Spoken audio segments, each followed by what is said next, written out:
No, it's 16. Well, I'll tell you I 17. Just one question. When are we doing the, I think that was supposed to be like, we already did the vote first check. Oh, the notebook check. Alright, notebook checks on Wednesday. Or next class period, sorry. Next class period. So Thursday. Okay? Alright, you guys ready to move on? I'm ready. Okay, take a break from your project. Alright, we're gonna go back to the types of dating. Remember we had absolute dating and we had relative dating, right? Yeah. So, radioactive dating is a way to get a number to a rock layer or any item, okay? All right, for a moment, I would like for you to imagine with me that you died. Wait, hold on. Roll that. Please. Okay? So, let's say we died today and we are at 100% carbon filled. Alright. What's going to happen within the next 24 hours to our body? Like, We're starting to decompose. you start to get soft. You get hard and stiff when you die. Yeah. Okay, so stay with me though, all right? We're gonna say that we're filled with carbon and our carbon in our body decomposes, or it has a half-life of 24 hours. Every 24 hours, the carbon decays at a 50% rate. Okay, with me? Kristen, you with me? Got those headphones on. Okay. Lauren, you with me? Can't see your ears or your face. Nor did I see a head nod. All right. Okay. So we died. 24 hours later, what amount of carbon are we going to have in us? If we decompose, the half-life, 50% dies or decays in 24 hours. So today we're alive at 100%. We die in 24 hours. How much carbon do we have? 50%. Okay? The half-life of the carbon in our body dies or decays 24 hours. So in the next 24 hours, how much carbon will we have in us? 25%. Right? Yeah. So on the third day of our death, we have how much carbon left in our bodies? 12.5%. 12.5%. So let's say we find a body and we examine it and it has 3.75% carbon left in it. How many days has that body been there? I don't know. Wait, can you repeat what you just said? 12.5 would have been the third half-life. Fifth day. So it would have been the fifth day. Okay? Well, good job. All right, so basically your first half-life is 50%. Your second half-life is 25%. Your third half-life is 12. So then the fourth half-life, 6 point something. And then the fifth half-life, 3 point something. You see it is going down 50% every time, right? So that is a half-life at 24 hours, okay?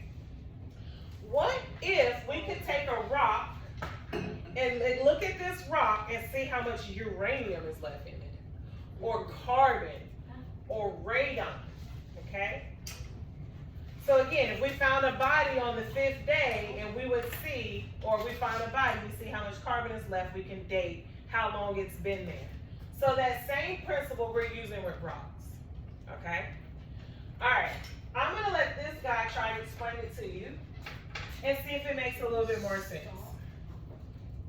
I'm sorry. How do we know how old something is? For people, we'd ask to see their birth certificate. For trees, we count their rings. But how do we know how old a fossil is? Fossils have their own internal clock. Scientists can read it by looking at the ratio of two different types of carbon atoms. Of course, every living thing is made of carbon. Plants grab carbon dioxide from the atmosphere and use it to form complex organic molecules. Animals get their carbon by eating these plants. But there's more than one form of carbon. Most carbon atoms have 6 protons and 6 neutrons. We call this carbon-12. High up in the atmosphere, sometimes cosmic rays hit nitrogen atoms. This creates carbon with 6 protons and 8 neutrons. We call this carbon-14. Carbon-12 and carbon-14 behave alike, but carbon-14 has one unique and important attribute. It's unstable. So once an animal dies, the carbon-14 in its body will start to go away. Every 5,730 years on average, about half of the carbon-14 atoms will decay into nitrogen. This is its half-life. After one half-life, the animal will have about half the amount of carbon-14 it started with. After another half-life, it will have about a quarter. And after another half-life, it will have about an eighth. By contrast, the amount of carbon-12 it has in its body will stay the same. By measuring the ratio of carbon-14 to carbon-12, we can measure how many thousands of years have passed since the animal died. Carbon dating works for fossils up to about 60,000 years old. For older fossils, scientists use unstable elements that have much longer half-lives. For Scientific American's Instant Egghead, I'm Michael Moyer. Okay, I hope, did that help? A little bit? Okay, so basically what he explained to you is that you can have carbon and it can be considered unstable. And as it stabilizes, it becomes carbon-14, or 12, excuse me, carbon-12, all right? So as atoms decay, I know that we talked about in first quarter what a stable atom is. It wants 8 to feel great, right? Mm-hmm. All right, it wants everything to match up. So once it has its 8, or if it doesn't have its 8, it's unstable and it's trying to stabilize, okay? So radioactive elements are unstable elements. And that's what we use to identify how old something is. So, before we get to the lab, I would like for us to answer a few questions, okay? You can write these on your lab sheet. You can find these questions posted in Canvas. On the home page, it says lab questions, but we're gonna do them together as a class, all right? So you can label it, you can write in this open area, or you can just write them on the back. Number 1. What is absolute dating? Dash.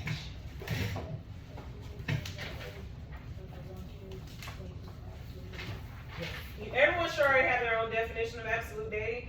He said, determining how old a rock is by applying a number to it. Right? So giving it a date, a year, applying a year. Should we write this down? Number 2, what is a half-life? You have a definition of half-life on your lab sheet in the purpose. It's also the amount of time for half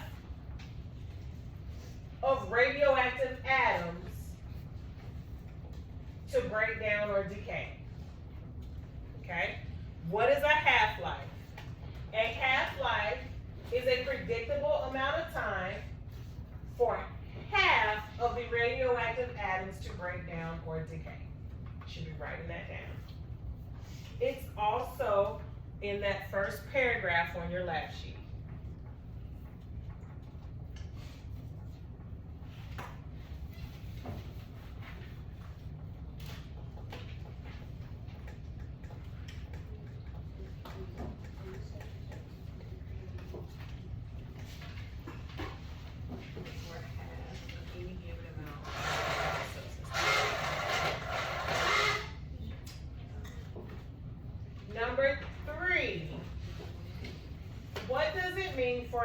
element or atom to be radioactive?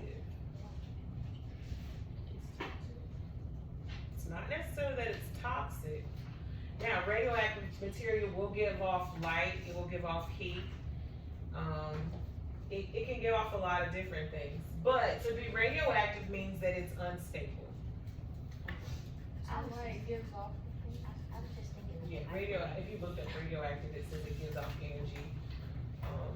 It could be light energy, it can be heat energy. When it also gives off a certain kind of thing. Wait, what did you say? Unstable. So what does it mean for an atom or element to be radioactive? It means that it is unstable. Okay? What is a parent element?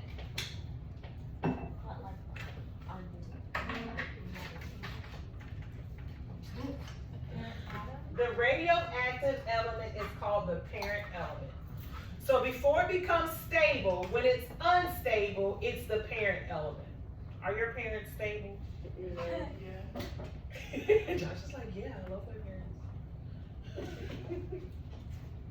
Max was like, my parents, I don't know what they were thinking about, they are unstable. My daughter would say I was unstable. She's like, that lady crazy. Okay? So your daughter parents are the stable element. That is question 5. Question 5 says, what is the daughter element? Is the more stable element. So carbon 14 would be the unstable and carbon 12 would be the stable. Okay? After it decays, it becomes stable. It's found its happy place. It decayed. It's stable. Okay? Next question. Next pregunta. How is the ratio between the parent and the daughter atoms important? Number of half-lives that have passed. The number of half-lives that have passed. It tells us, that ratio tells us how many half-lives have passed.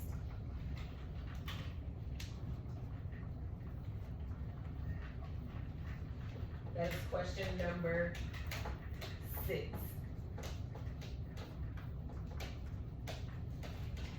Number 7. What happens to radioactive elements over time?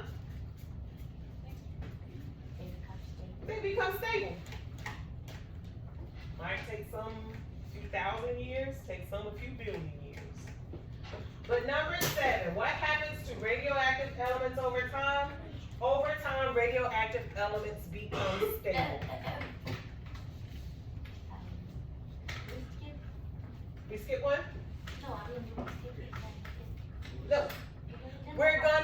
We haven't done 8, 9, and 10. So that's some work for you guys to do, okay? All right. We got to do the lab so we can do 8, 9, and 10.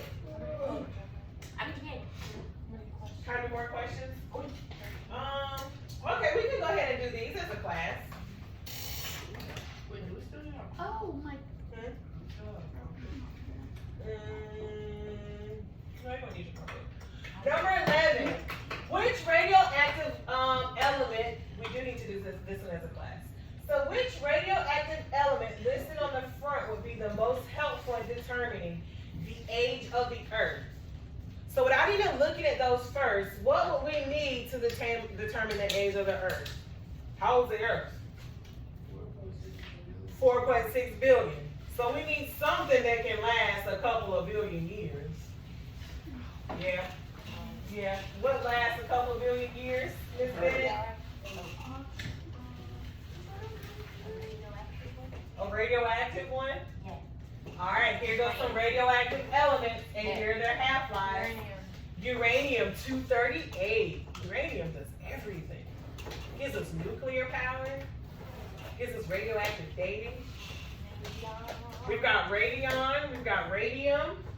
We've got some carbon-14. Carbon-14 half-life is 5,700 years.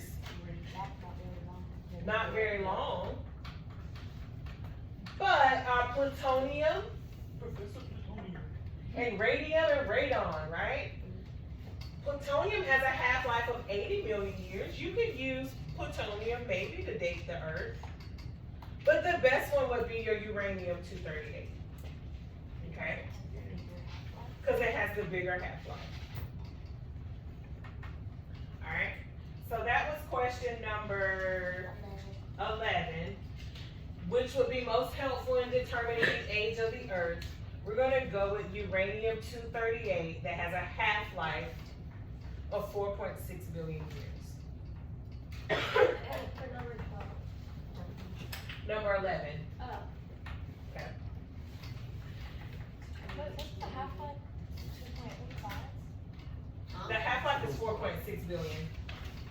The half-life of uranium-238. Did I pass it? Oh, go up some more? Okay. Here we go. Okay, 4.5 if you round up, yeah.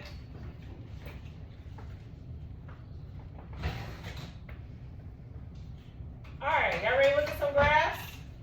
Interpret some graphs? Oh yeah, we love graphs. You read the graph right, you can't go wrong, but if you read it wrong, you might have some problems. Alright, so let's read this graph. Okay? We've got years since death on the left hand, on our y-axis. On our x-axis, we have the amount of carbon that is remaining. So here at 0, where it existed, it has all of its carbon. Alright? So according to the graph at the right, a piece of timber containing 1/8 of its amount of carbon-14 is found in that living tree, How many years ago did it die? So we find a tree. It has 1/8 of its carbon left in it. We know that carbon-14, every half-life is 5,700 years. Half of the carbon goes away. So we have 1/8 of it. How long has it been dead? 17,000 years. About. Okay? So that would be C. The option here. Yeah, okay, so you go 1/8 of its left, 17,000 remains. Okay? The graph below shows the decay of a radioactive isotope what approximate amount of that element remains after 3 half-lives have elapsed. So 50%, 25%, 12.5. 12.5. There we go. So if you look at the graph, you can see it decaying at its third half-life. It's about 12.5. That third half-life crosses at about 12.5. Okay? Alright, we'll get to do some more with dating, but today we're just going to dig into half-lives. Alright, so on your chart, on your sheet, find the face-up M&M on the front side of your chart. I want you to label that as the radioactive one. So M-up. Well, all right, good. No one will come ask me which one's the radioactive, huh? Maybe they will. They will. Okay, let's read the purpose. Who can read the purpose for us? The purpose is that first paragraph. Go ahead, Miles. Take it away. Many people have heard the term half-life and is related to radioactive elements. Half-life is defined as the time required for half of any given amount of radioactive substance, parent atoms, to decay to another substance, daughter atoms. Radioactive decay is a constant process where the unstable radioactive element breaks down to become a more stable element by releasing radioactive particles and radiation. In this lab, you will use M&M to simulate how atoms radioactively decay and how rocks of different ages have different amounts of radioactive decay elements. All right, perfect. I'm going to give you a napkin. So your materials, say you need candy, plate, cup, and a paper towel. I'm going to give you a paper towel and a cup. You will not have a plate, okay? Your paper towel will act as your plate.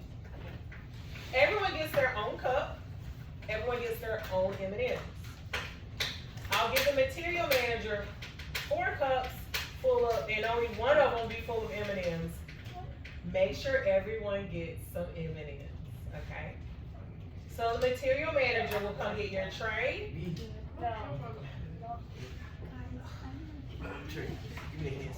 and your napkin, Yeah.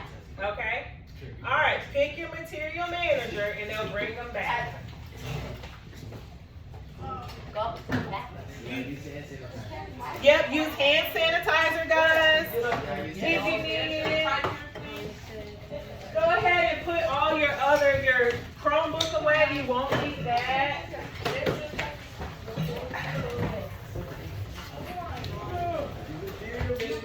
Alrighty. How many people are here? 4. You got 4 napkins here? Yes, 4 tissues. And how many folks are at your table? 3? Alright.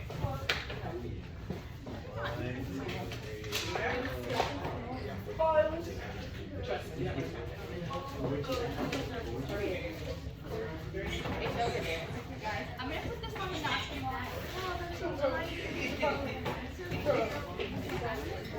Who's recording? Barry. No, this is really true. Hey guys, welcome to the vlog. Miss Perry, why are you filming? Because I gotta see to, I gotta get licensed. I ain't got no license right now. They just Are you counting him out? Are you eating out of the thing? Oh wait, Harper, that's so smart.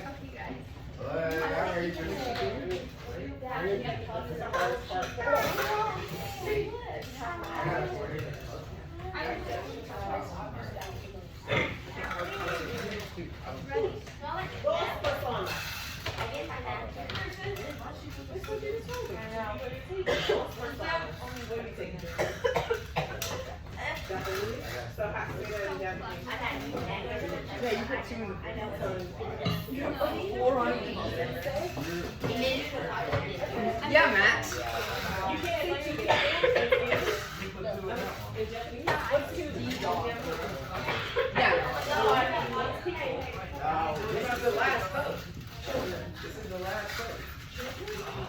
Okay, come back to me. We're gonna get you a minute so you can play.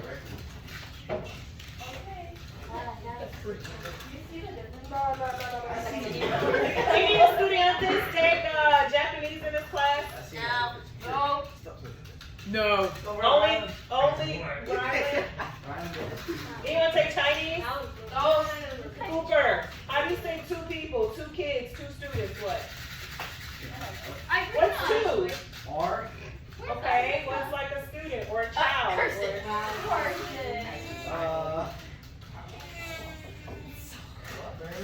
What? Okay. My Spanish kids, how do you say 2 people in Spanish?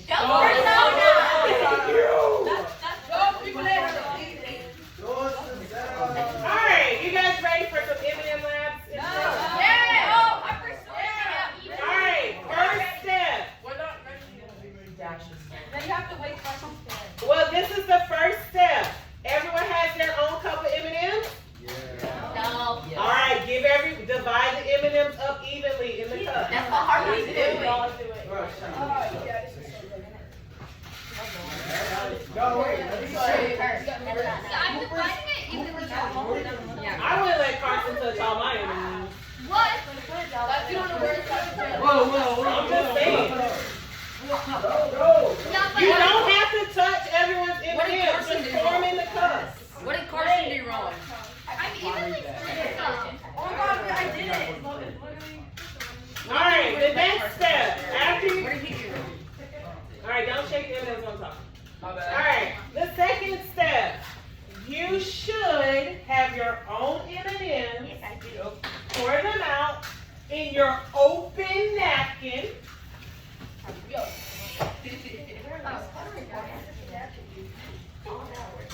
get fired. I I can see think it right so. now. I literally just let I everybody see it right go. now. All your guys are patient. Yeah, open it. It's all right. All right. The second step, or whatever step, just count them. It doesn't matter if it is up or down. Count them.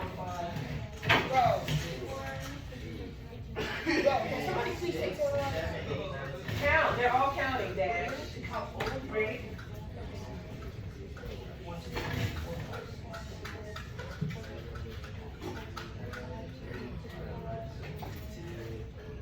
About how much? I have 43. Wait, okay, hold on. Freaking miscount.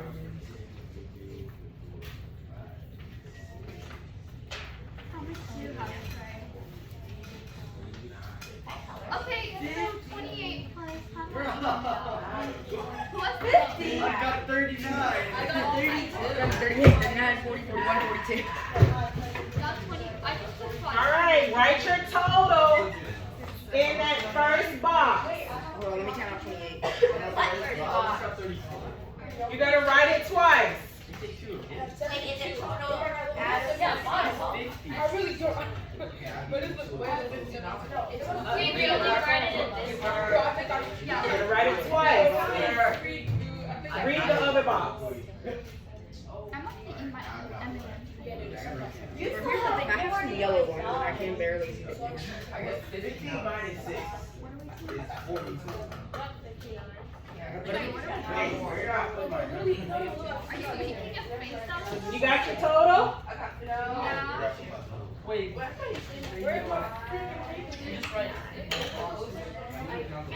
guys, I would like for everyone to pause and listen to these instructions. It's going to clear up a lot of questions and confusion. But before we listen, let's try reading. Alright. Number 2. On your lab sheet. Let's read it. Once you have a pile of M&Ms at your table, on your paper plate / paper towel, count up your total number. Place all the M&Ms so you can clearly read the end written on one side. Okay. You don't have to do that. Alright? Because I want you to write your total number right here where it says the number of radioactive atoms. Write your total. Wait, why? Come get another paper. Alright, let's read. Total number of radioactive atoms. Yes, the total, it says the number of radioactive atoms, then it says the number of stable atoms is 0, right? Yeah. So then what is the total atoms in your sample? 34. Or whatever. It's the same as the ones that are radioactive, okay? So now they change up the Alright, so all of them currently are radioactive.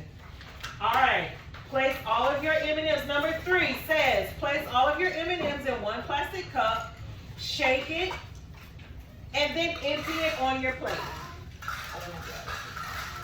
You could pick your napkin up and use it as a funnel.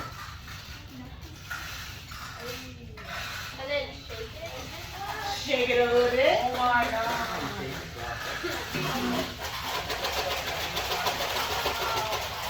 Alright. Now, put them on the napkin.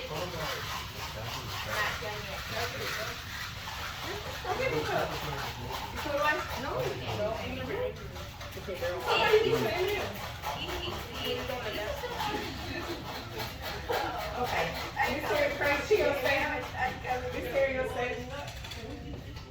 You want to eat that? Oh, you're not. You avoided that question? Alright, you guys got your M&Ms Yep. down? Alright, number 4 says, count how many M&Ms are on your plate with the M facing up.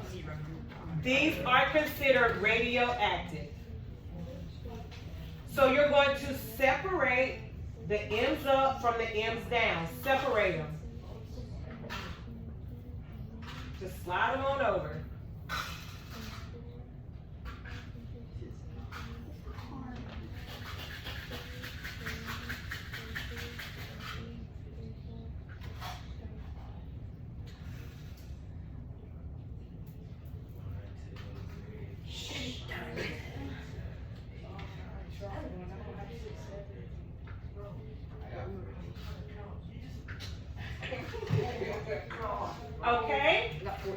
So your M's up are your radioactive. They can go back in the cup. And you're going to write that under trial 1. Is it radioactive? Under radioactive, M's up. Put your number there.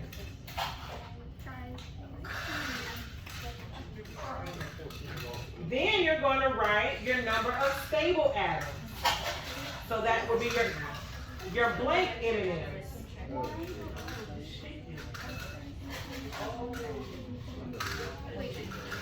Harry, I got exactly half and half. What the probability of going on? Wait, what? I said, what the probability of going Guys, on? I have 28 radioactive atoms. How many not? Well, these accidentally got moved over. Alright? You guys see what's happening? So then what do you write? We just do the same. Isn't that Yes. exactly what this is? I definitely Yeah. Alright, keep going, guys, till you get all stable atoms. Keep going. So, here's the thing you need to know. You can eat the stable ones. Once they become stable, you can dispose of them in an economic, environmental friendly way. Isn't the total number of guys? I really don't want to eat. Wait, so we just Atoms go It's gonna be the, you talking about this Not total your sample? total. It should change, but it should be the same. It should be the total. yeah. So wouldn't it be the same total?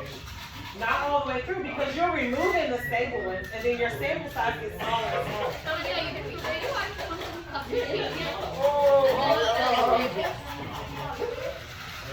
So only the radioactive ones go back in the cup and then you re-throw.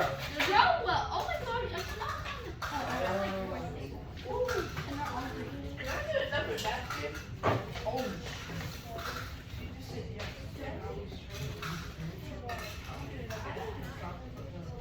We go until we have none left.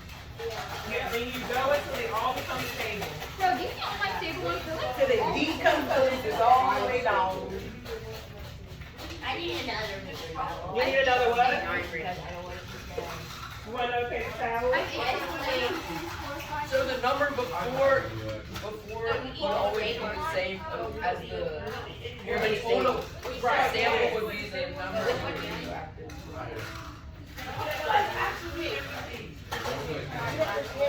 The top number would be the same number as the next. You need to write the statement. Wait. Max, did you say over?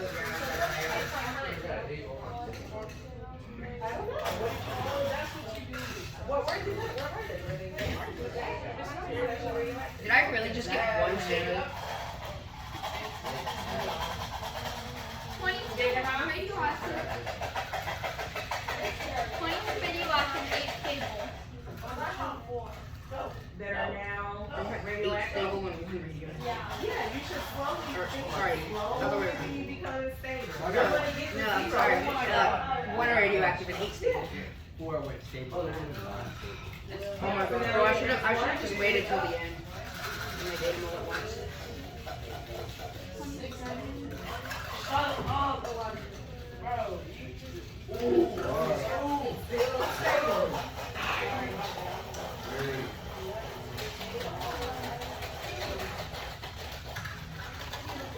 Okay, now Give me all stable. Three stable. Yep. Do another round. Yeah. No, sorry, 3 radioactive. What's the half-life of the M&M? Like 2 minutes. I almost just ate the radioactive ones. You just eat the radioactive ones, forget stable ones. We're fine. We don't mind living. Bro, you're kidding me. One radioactive. Yep, you're gonna keep on doing it until they all become stable. Imagine just keep sitting with radioactive.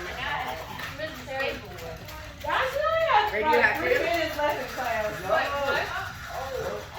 I got all mine stable. So, swear, if this keeps coming up No, I radioactive. got it to my mouth. Yeah, let's go ahead and pack up. Wait, so we can eat them? Yeah, gotta eat them. Okay. So we're not. Yeah, you guys have learned what I need you to learn. You guys know, do you know what half-life is? Yeah. What is it to be radioactive? Stable or unstable? Unstable. Unstable. No, it's no. Alright. Why did I transfer them into the other napkin instead?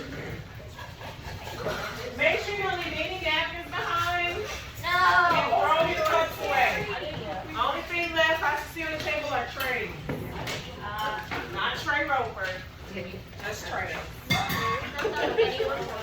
menu was at the end there. And I figured you have more than count. Yeah. The throat is really Give me some, I love it. No, please. It's scary. I accidentally poured it on I did the same thing. Eat the paw. This story, what are we doing with the paper? Thanks, Joshua. Yeah, what are we doing? Oh, your last sheet need to turn in. Put your name on it. Well, we didn't start. Alright. What did the M&Ms represent, guys? The radioactive. Is that number 8? Radioactive and stable atoms. Radioactive and stable atoms. No, atoms. Huh? No, I know you guys didn't get to that, but yeah, just turn it in. Just turn it in. You don't get them here. I turned it.